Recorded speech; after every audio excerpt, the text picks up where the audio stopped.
8 dead giveaways that you are about to be scammed, coming right up. Hey there, welcome back. Dr. Dave, the RV Dummy. And I've got something that I think is going to be really, really helpful to a lot of my viewers, especially those of you that are, how can I say this, on the older side, that are targets, prime targets for scammers. It's getting worse and worse out there, more dangerous, and I've got 8 things to look out for that you may be a scamming target. By the way, you're gonna love number 8, so hang in there, don't go anywhere, because number 8 is, well, you'll see as we get to that, but they're all super important. So let me just start off by saying, again, I've been studying, I'm not a scammer, number one, but I've been studying the kind of the art of scamming, because it's like fascinating, and some of these people are, they've got this knowledge on how to like extract money from innocent people who don't suspect anything is going on, and it's not only scary, but if you're not careful, you can lose a fortune. And I don't want to see any of my friends, any of my viewers, any of my subscribers get into a situation like this where you're a target. And trust me, it's very easy to become a target because you're the type of person that they're looking for. So let's get right into it. Number 1, and there are no real order, they're all super, super important.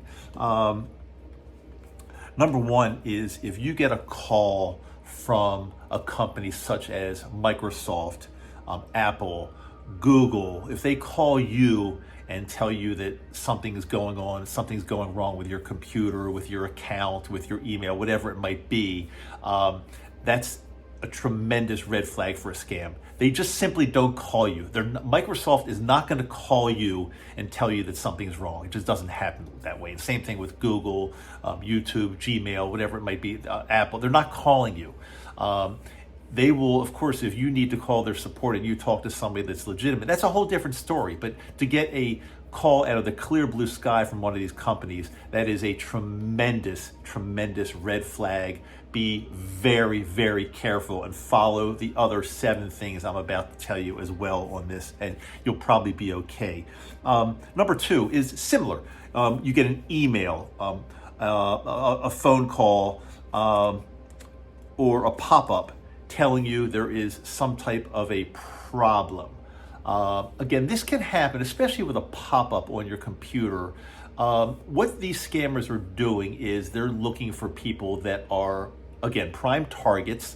So let's say, for example, you are going online legitimately and you want to, I'm just going to make this up, you're going to Medicare, you want to check your Medicare account, and so you type in on your computer www.medicare.gov.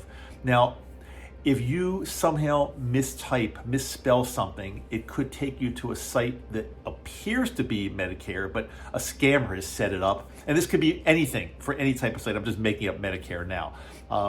It appears to be a legitimate site, but a scammer set it up, and you get a big pop-up that says, you have a virus, or you have some type of conflict or some type of weird thing with your computer. Call this number right now for support and we can help you. That's a scam. It's a scam. So be very careful. Go back, make sure you typed in the right website.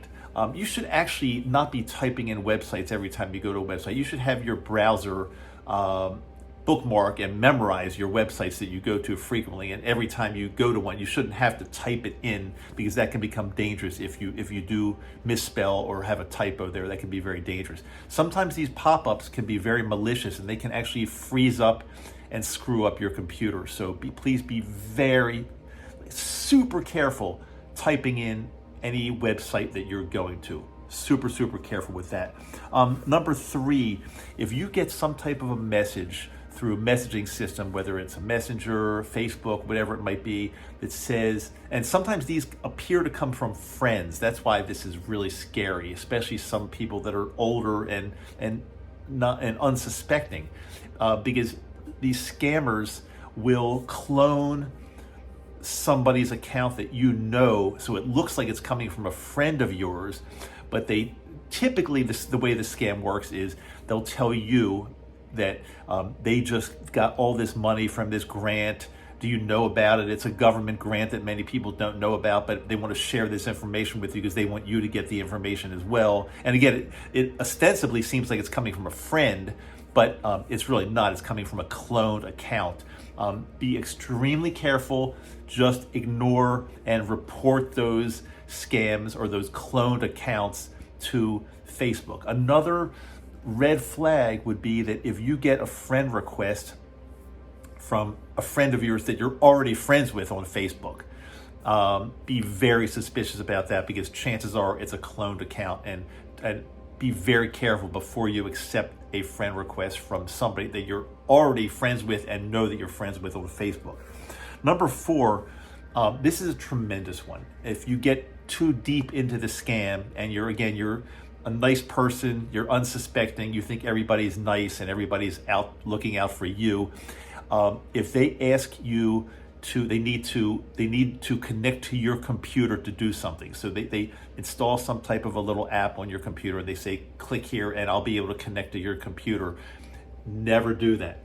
Never do that. The only exception to letting somebody connect to your computer is if you know that person and they're helping you with something, or you're in some type of a meeting with them and they need to connect, but you know that person 100% and you know it's not malicious. Otherwise, if some stranger, if some support person says they need to connect to your computer, do not ever let them do it. Again, that is the beginning of a scam that could go very, very wrong, because once they connect to your computer, they can do anything they want, lock it up, steal things from you, identity. It's just very, very dangerous. So again, I will stress this again, never let anybody connect to your computer remotely unless you know them and you know with 100% certainty the reason they're doing it, and there's a definite reason, and you know what that reason is, and you have to know them, please. Number 5, if you've gotten this far and you've let them connect to your computer, I hope from watching this video you will never let that happen. But then the next step is they generally will ask you if they can for you to log into your bank account while they're online with you, while they're connected to your computer. So they'll say something like, okay, so in order for us to help you, you need to log into your bank account. Again, never. No legitimate person, no bank, no legitimate person will ever ask you to log into your bank account while they're on the computer with you. Never, ever, ever. Because once they do that, then you are really screwed. You can potentially lose your life savings if you do that. So never even let it get close to going that far. But if it does, again, if you're a nice, unsuspecting person who trusts everybody, never log into your bank account when somebody else is connected to your computer. And hopefully you will not let somebody else connect to your computer ever. Number 6, a big scam is that they will somehow contact you and say that you signed up for some type of a computer technical support, like an annual technical support fee, and it's $399 a year. And then you'll say, of course, well, I never signed up for that. So they'll say, okay, well, we can give you a refund. Sorry, there might have been a mistake. If you like a refund, we can give you a refund. And then from there, the scam goes that, again, they want to connect to your computer, connect to your bank account, and they'll be very convincing, and they'll say that that's the way we give you the refund. We connect to our bank, you connect to your bank, and then we will issue the refund that way. Well, that's a scam, because I'll tell you what happens there. Typically, and again, these scams are all different, but they're kind of similar.